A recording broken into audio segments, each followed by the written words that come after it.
औज़ुबिल्लाहिमिनश्शैतानिर्रजीम बिस्मिल्लाहिर्रहमानिर्रहीम। अस्सलाम वालेकुम डियर स्टूडेंट्स, कैसे हैं? अल्हम्दुलिल्लाह मैं खैरियत से हूँ। हम कर रहे हैं MTH 401। बहुत ही टफ बुक है क्योंकि इसमें इंटीग्रेशन का कंसेप्ट बहुत ही ज़्यादा जो है ना इन्वॉल्व है, क्योंकि इंटीग्रेशन पे ही ये डिफरेंशियल इक्वेशन है ना, डिफरेंशियल इक्वेशन है तो इसके अंदर इंटीग्रेशन ही इंटीग्रेशन है। समझ लगी बात की? अगर तो आपकी इंटीग्रेशन की बेस बनी हुई है तो कोई मसला नहीं है, अगर नहीं बनी हुई फिर भी कोई मसला नहीं है, क्योंकि मैं जो हूँ आपका भैया आपके साथ है।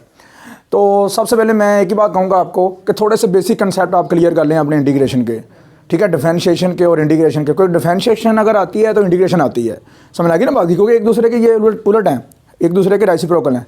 समझ लगी बात की? क्लियर है ना? तो सबसे पहले मैं अगर बात करूँ तो आज एग्जैक्ट डिफरेंशियल इक्वेशन के बारे में बात करेंगे कि कोई भी डिफरेंशियल इक्वेशन एग्जैक्ट कब होती है। You understand? अगर आप हमारे चैनल पर हो, सबसे पहले हमारे चैनल को सब्सक्राइब कर लें और बेल आइकन का बटन लाजमी प्रेस कर लें, क्योंकि हम दोबारा नहीं मिलने वाले। अगर हम घूम गए ना यूट्यूब पे तो हम घूम जाएंगे, फिर मिलेंगे नहीं, तो फिर आप परेशान होंगे, पछताएंगे फिर बाद में। इसलिए ना सब्सक्राइब लाजमी कर लें, ठीक है? अच्छा जी, सबसे पहले मैं बात करूं कि आपके पास एक डिफरेंशियल इक्वेशन है, ये एग्जैक्ट कब होती है, या ये इस तरह लिखी होगी या इस तरह लिखी होगी। अगर तो इस तरह लिखी है तो इस तरह बनानी पड़ेगी। समझ लगी बात की? ये भी मैं आपको पहले बता देता हूँ।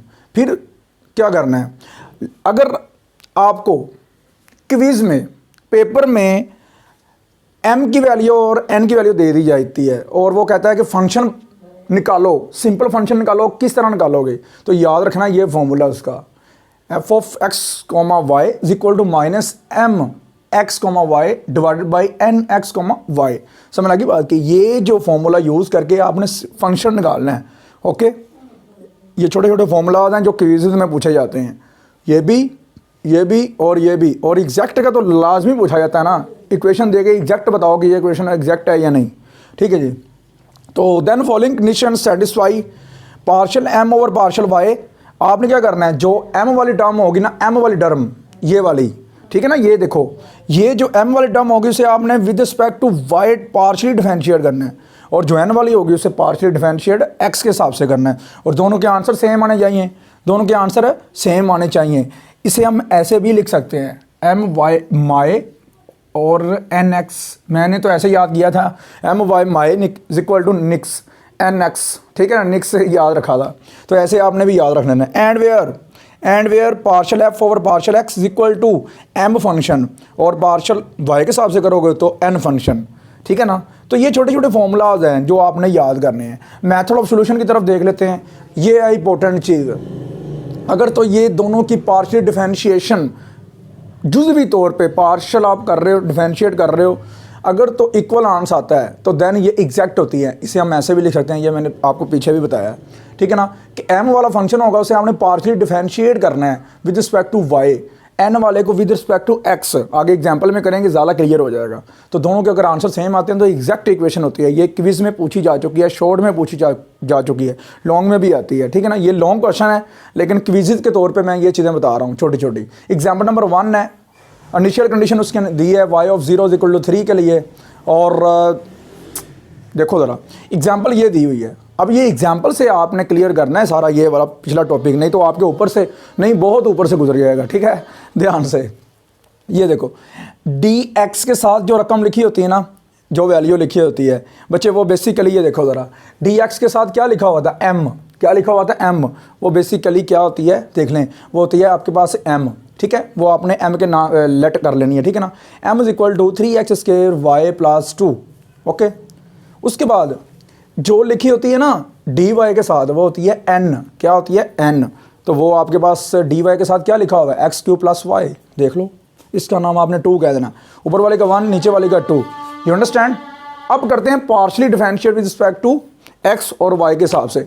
अब देखो nx partially n over partial x, n वाली को आपने x के हिसाब से डिफरेंशिएट करना है, पार्शियली डिफरेंशिएट, ठीक है? तो क्या आएगा, 3x स्क्वायर प्लस 0, जिसके हिसाब से पार्शियल डिफरेंशिएट कर रहे हो ना वो वेरिएबल, और जो अदर है ना, अदर वेरिएबल जो हैं, अदर वेरिएबल वो आपके कांस्टेंट कंसीडर होंगे। You understand? ये याद रखिएगा।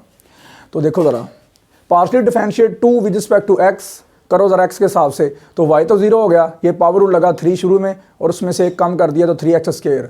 इसी तरह ये आपने क्या करना है, 1 को करना है, तो 1 को किसके हिसाब से करना है, y के हिसाब से। And partially differentiate 1 with respect to y, y के हिसाब से करोगे तो देखो ज़रा y का क्या आएगा, देखो y का यहाँ पे y के रिस्पेक्ट 1 और ये एज इट इज़ वैसे ही साथ मल्टीप्लाई हो जाएगा, प्लस ज़ीरो देख लो 3x²। दोनों के आंसर सेम आ गए, 3x²। हम क्या कह सकते हैं, नाउ पार्शली, देखो ज़रा partial n over partial x is equal to partial m over partial y।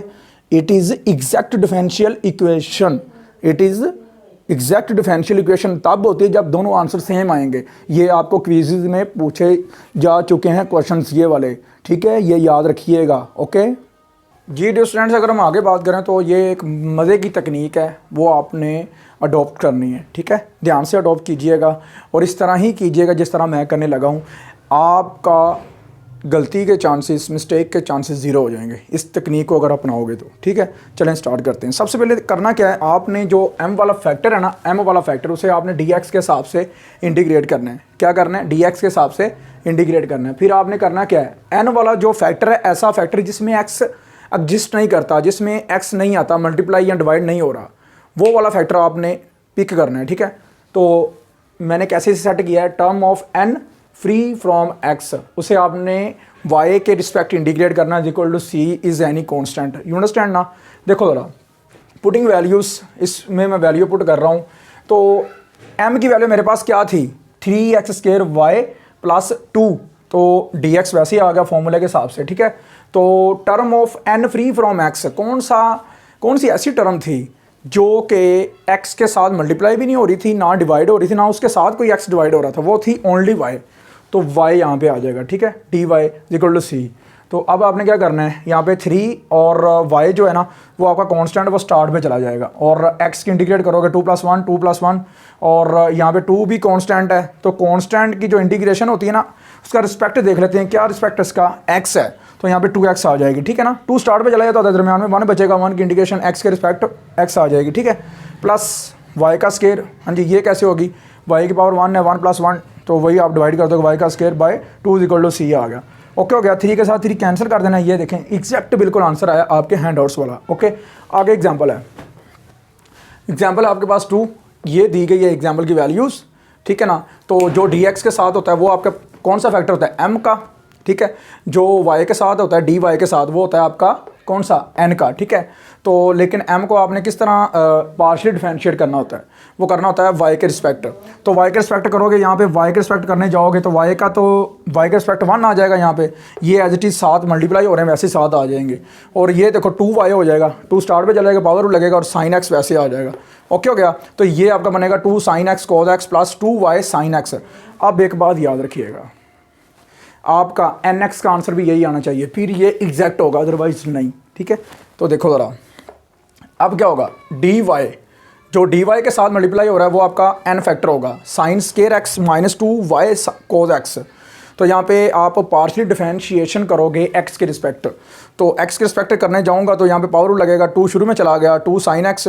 अब देखो बेस क्या है, स्केयर के नीचे sin x लिखा हुआ है, साइन का दोबारा फिर डेरिवेटिव लेना है, वो क्या आएगा आगे cos x, ब्रैकेट में लिखा हुआ मैंने इसलिए, माइनस अब y के देखो 2y कॉन्स्टेंट है, वो वैसे ही साथ आ जाएगा, और कोस का क्या आएगा, माइनस साइन एक्स, माइनस ये माइनस प्लस, और ये वैसे सारा एज इट इज़ आ गया। अब ये आंसर और ये आंसर कंपेयर करके देख लो, दोनों के सेम आए हैं। सो हम कह सकते हैं कि दोनों के आंसर सेम है, तो इट इज़ एग्जैक्ट। नाउ वही तकनीक आ गई, फिर दोबारा फॉर्मूला आ गया जी, इंटीग्रेशन m वाले फैक्टर को करनी है x के हिसाब से और term of n free from x, ठीक है। तो dy इक्वल टू c आ गया, वही फॉर्मूला जो स्टार्ट में मैंने बताया था। तो m की क्या वैल्यू है, ये वाली सारी वैल्यू यहाँ पे पेस्ट कर देनी है सारी, ठीक है। और term of n free from x कोई भी नहीं है, कोई भी नहीं है। देखो कोई भी ऐसी वैल्यू नहीं है जो टर्म ऑफ n की ऐसी हो जो फ्री फ्रॉम x हो, मतलब कि y जो है ना वो भी इसके साथ मल्टीप्लाई हो रहा है और इधर y है ही कोई नहीं। अगर प्लस y हो रहा होता या माइनस y हो रहा था फिर हमने वो लगाना था। तो यहाँ पे क्या लगाएंगे, ज़ीरो, और ज़ीरो की इंडिकेशन हमेशा ज़ीरो ही होती है, वो मैंने आपको बता दिया साथ ही, ठीक है ना। और ये कांस्टेंट है 2y, स्टार्ट पे चला गया, साइन x और कोज x की इंटीग्रेशन हो जाएगी x के रिस्पेक्ट, और y स्क्वायर भी कांस्टेंट है, वो भी स्टार्ट पे चला गया, और साइन x की इंटीग्रेशन हो जाएगी x के रिस्पेक्ट। ओके, आगे साइन का डेरिवेटिव क्या होता है, cos x आगे पढ़ा हुआ है। साइन की पावर में एक ऐड कर देंगे, वही डिवाइड कर देंगे। जिसका डेरिवेटिव उसके आगे पड़ा होता है ना, उसकी पावर में एक ऐड कर देते होते हैं, वही डिवाइड करते होते हैं। और इंडिकेशन का ये रूल है कि जब तक उसका डेरिवेटिव उसके आगे नहीं पड़ा हुआ तो उसकी आप इंडिकेशन कर ही नहीं सकते। ओके जी, तो ये क्या बनेगा, आप देखो साइन का डेरिवेटिव क्या होता है cos x, लेकिन उसकी इंडिकेशन माइनस cos x होती है, ठीक है ना। तो plus minus minus Y square cos x आ गया, और ये देखो ज़रा, ये 2 के साथ 2 कैंसिल, 1 + 1 ये जो 2 बना था, तो ये Y sine square x minus Y square cos x equal to C. आगे हम इंशाल्लाह आगे करते हैं इसके अंदर क्या करते हैं, इनिशियल कंडीशन पुट, जहाँ पे x है ना वहाँ पे 0 लगा देंगे, जहाँ पे y है वहाँ पे हम 3 लगा देंगे। आगे हम इसे सॉल्व करते हैं। ओके जी स्टूडेंट्स, अगर हम आगे बात करें तो जो आपका सोल्यूशन है उसका नाम आपने 1 दे देना, ठीक है ना। उसके बाद आपने उसमें पुट करनी है इनिशियल वैल्यू प्रॉब्लम, जो कि हमने पीछे सीखी भी हुई है। x की जगह पे आपने 0 लगा देना और y की जगह पे आपने 3 लगा देना, ठीक है। तो यहाँ पे 3 लग गया और यहाँ पे 0 आ गया, ठीक है। साइन 0 0 ही होता है, सारा 0 हो गया, और यहाँ पे y का स्क्वायर है तो 3 का स्क्वायर हो गया 9 cos 0 1, ठीक है। c का जो आंसर आएगा ना फाइनल वो आएगा c is equal to -9, put in 1, ठीक है।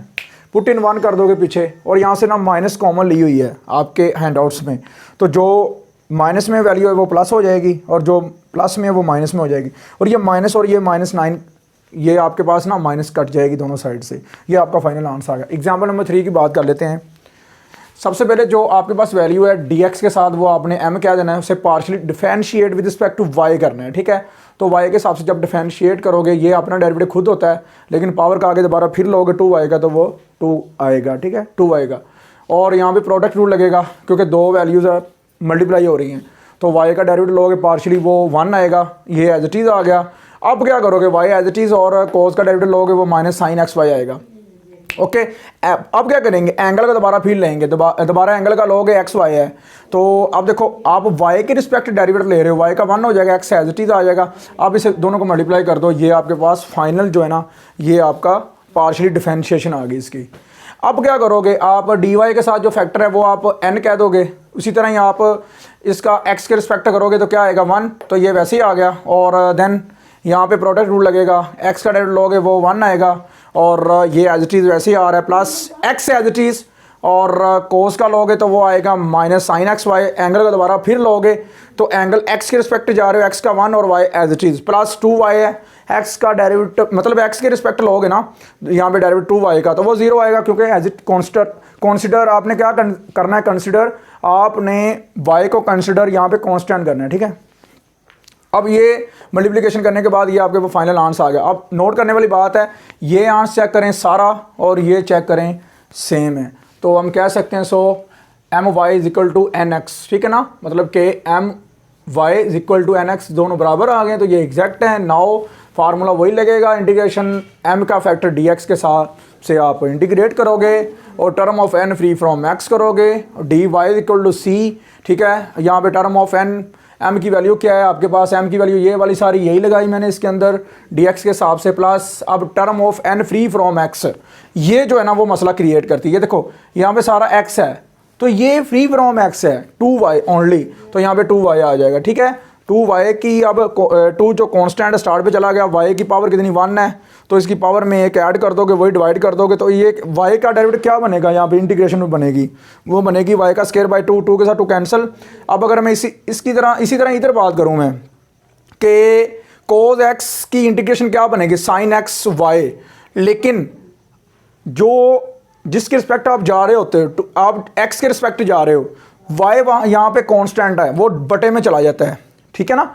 अगर डेरिवेटिव लेते हो तो आगे आ जाता है, जैसे ये देखो ये लिखा हुआ है, अगर आप इंटीग्रेट करते हो डिवाइड करते हो तो ये कैंसिल, तो फाइनल आपके पास ये बनेगा। ओके समझ आ गई ना बात की, तो फाइनल इसका आंसर ये बनेगा, y के साथ y कैंसिल करके, ये तरतीब के साथ लिख देना, इसी तरह y का square is equal to c आ जाएगा। ओके एग्जाम्पल नंबर 4 की अगर बात करें तो ये बहुत ईजी एग्जाम्पल है, ये सेल्फ आपने करनी है, ठीक है ना।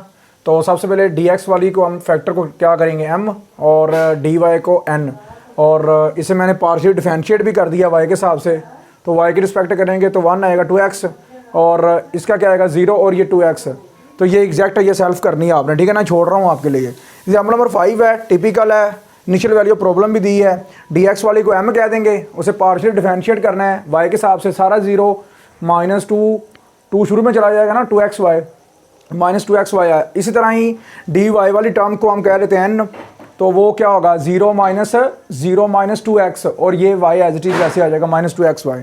It is exact. ओके, इसी तरह ही वी नो डैट, वही फॉर्मूला, m वाले फैक्टर को हम x के हिसाब से इंटीग्रेट करेंगे। Term of n free from x dy is equal to c, ठीक है ना। टर्म ऑफ m लिख दो यहाँ पे, लिख दी मैंने, ठीक है ना। इंटीग्रेशन अलग अलग कर देनी है आपने, इस फैक्टर की अलग कर देनी है और इस फैक्टर की अलग कर देनी है। और term of n free from x, term of n free from x, अंदर y को मल्टीप्लाई करना है, y minus y x square आएगा, y ओनली आ रहा है तो यहाँ पे y लिख देना है, ठीक है ना।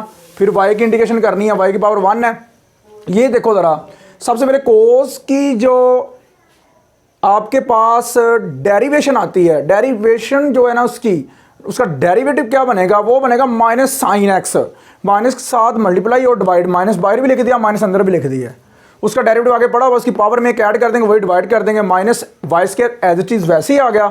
इसकी पावर 1 है तो यहाँ पे क्या आएगा, x power 1 plus 1 divided by 1 plus 1 plus क्या आएगा, पावर की वाई की पावर क्या है 1 है, तो 1 plus 1 divided by 1 plus 1 is equal to c. Okay, समझ लग रही है ना बात की, आई होप समझ लगी होगी। तो ये आएगा minus cos x square by 2 minus Y square x square by 2 plus y square by 2 is equal to c. Okay हो गया। ये ज़रा मैं पहले लिख लेता हूँ, ये बाद में लिख देता हूँ, ये मैंने ऐसे लिखा है, फिर हम आगे इसे फर्दर सोल्व करते हैं। अच्छा जी, अगर हम आगे बात करें तो इसी तरह ये फंक्शन था आपके पास, इसे आपने क्या करना है, इस फंक्शन को उठा के आपने पहले लिख लेना है, ठीक है ना। और एलसीएम आपका यहाँ से आएगा 2। ओके, तो एलसीएम आपने लेना है 2। ओके हो गया ना, समझ आ गई ना बात की। तो 2 को उधर आगे आप क्या करवा दो मल्टीप्लाई, और ये 2c बन गया, ये स्मॉल c है, इसे आप पुट कर लो capital C equal to 2c, ठीक है ना, समझ लगी बात की। तो यहाँ पे आपके पास अब क्या आ जाएगा, 2c की जगह पे c आ गया, इसका नाम 1 कह दो। इनिशियल वैल्यू प्रॉब्लम ले आओ, y of 0 equal to 2, x equal to 0 आ जाएगा और y इक्वल टू 2, ये x होता है और ये y की वैल्यू होती है, ठीक है। तो करो ज़रा 1 में पुट, तो यहाँ पे क्या आएगा, y का स्क्वायर मतलब के 2 का स्क्वायर, 1 माइनस 0 का स्क्वायर माइनस कोस स्क्वायर है मतलब के 0 यहाँ पे लग जाएगा, कोस 0 1 और ये 4 और ये 1, 4 1 आर 4 माइनस 1 कितना आ गया 3, पुट इन 1 कर दोगे तो आपके पास यहाँ पे 1 में पुट करोगे ना c की जगह पे, तो वो आप पुट करोगे 3, तो आपके पास ये फाइनल आंसर आ गया। यू अंडरस्टैंड, समझ लगी बात की। आई होप आपको लेक्चर समझ लगी होगी। एक्सरसाइज में जो क्वेश्चन छोड़े जाते हैं वो सारे क्वेश्चन जो होते हैं वो इसी के ऊपर ही होते हैं, एक मेथड के ऊपर ही होते हैं। 5 एग्जाम्पल्स होती हैं हर एक लेक्चर्स की, और तकरीबन 10 के पास एक्सरसाइज क्वेश्चंस होते हैं, वो आप ध्यान से कीजिएगा, ध्यान से किया करें, ठीक है। अगर कहीं भी कोई प्रॉब्लम आती है तो अपने भाई को ज़रूर याद कीजिएगा, ठीक है। मैं हाज़िर हूँ हर टाइम आपकी मदद के लिए। कोशिश किया करें ज़्यादा से ज़्यादा लोगों का भला हो सके, ज़्यादा से ज़्यादा लोग जो है ना हमारे मेथड को सीख सकें, और ज़्यादा से ज़्यादा उनके लिए 401 जो ना ईजी हो सके, क्योंकि मैंने सुना है 401 और 501 जो है ना एक दूसरे के बहन भाई हैं। बच्चे कहते हैं कि ये जो ना मतलब 401 और 501 का जो टोटली जो कंसेप्ट है बहुत टफ है, बहुत ही जो है क्रिटिकल है, सर इसका करवाएं। तो ये एक लेक्चर जो है ना बहुत टाइम ले जाता है, रोज़ाना का एक लेक्चर भी करें तो बहुत बड़ी बात है, ये हमारे लिए बहुत बड़ा मार्क है, समझ लगी बात की। तो दुआओं में याद रखें ज़्यादा से ज़्यादा कि हम आपके लिए काम कर सकें। अभी तो सिर्फ 5 लेक्चर हुए हैं, इंशाल्लाह 45 भी कंप्लीट करने हैं, जैसे STA 301 के कंप्लीट किए, जैसे MTH 101 के कंप्लीट किए, इसी तरह ही हम इंशाल्लाह MTH 401 के, MTH 501 के, MTH 202 के, MTH 201 के, जितने भी MTH हैं VU के, इंशाल्लाह वो हम कंप्लीट करेंगे। आपकी दुआओं की बहुत ज़्यादा ज़रूरत है कि अल्लाह ताला मुझे तंदुरुस्ती दे और मैं खड़ा होकर आपके लिए ज़्यादा से ज़्यादा काम कर सकूं। दुआ में याद रखिएगा और हमारे लिंक को ज़्यादा से ज़्यादा शेयर कीजिएगा, अपने कैंपस में बताएं कि ये तनसीर भाई हैं, ये काम करवा रहे हैं और आप काम करेंगे, ठीक है। ज़्यादा से ज़्यादा जो है ना फोकस करें अपनी स्टडी पे, अपने एग्ज़ाम पे, ज़्यादा से ज़्यादा जो है ना दुआ में याद रखें। और जाते जाते मैं एक और बात कहता हूँ कि इंशाल्लाह मेरी कोशिश जहाँ तक हो सके मैं आपको डिलीवर करूँगा, ज़्यादा से ज़्यादा ईजी बनाऊँगा आपके टॉपिक को, आपके काम को, आपकी एग्जाम्पल्स को, आपके सवालों को, आपके क्वेश्चंस को, और आपकी थ्योरी को, और आपके क्विज़ेस को, और आपके एग्ज़ाम को, समझ लगी बात की, और आपकी लाइफ को ठीक है। मोटिवेट करूँगा ना कि आपने पढ़ना ध्यान से है, और ज़्यादा से ज़्यादा मुझे ये फोकस होता है मेरा कि आपको मैं ज़्यादा से ज़्यादा जो है ना मतलब कि क्विज़ेज़ भी साथ बता सकूं, ठीक है। क्विज़ेज़ सिंपल मैं साथ साथ बताता जाता होता हूं कि यार ये जो चीज़ है ना ये पूछ सकता है आपको, ये पूछी हुई थी उसने पेपर में, ये एग्जैक्ट है, ये नॉट एग्जैक्ट है, ये केस 1 है, ये केस 2 है, ये वो। तो मेरी कोशिश यही होती है कि मैं आपको ज़्यादा से ज़्यादा डिलीवर कर सकूँ इस तरह जिस तरह आपका पेपर बनता है, पॉइंट ऑफ व्यू के हिसाब से, आपके पेपर पॉइंट ऑफ व्यू के हिसाब से। ज़्यादातर लोग जो है ना लेक्चर PDF से बता देते हैं, यूं करके बता देते हैं। ये यूं करने वाला टीचर नहीं है, ये सारा कुछ बताने वाला टीचर है, ये पढ़ाने वाला टीचर है, ये क्विज़ क्लियर करवाने वाला टीचर है, ये आपके कंसेप्ट क्लियर करवाने वाला टीचर है। समझ लगी ना बात की। ज़्यादा से ज़्यादा जो है ना अपनी स्टडी के ऊपर फोकस करें और हमारे क्वालिटी ऑफ एजुकेशन के हिसाब से हमारे लिंक को शेयर करें। देखें मेरा तरीक़ाकार देख लें और ज़्यादा से ज़्यादा जो है ना देख लें। हम मेहनत करते हैं कि ज़्यादा से ज़्यादा ईजी कर सकें आपके लिए मेथड को।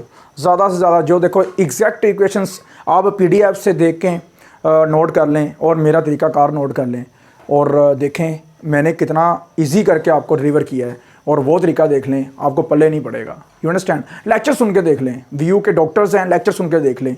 आप लेक्चर सुनेंगे आपको पता चल जाएगा कि नींद ना आए ना तो मुझे पकड़ लेना, ठीक है। मैं नींद नहीं आने देता, मैं नींद नहीं आने देता, ऐसी कि तैसी नींद आ जाए। समझ लगी ना बात की। आपने हमारे चैनल के लिंक को लाजमी शेयर करना है क्योंकि ज़्यादा लोगों का भला हो सके। दुआ में याद रखिएगा। अल्लाह हाफिज़।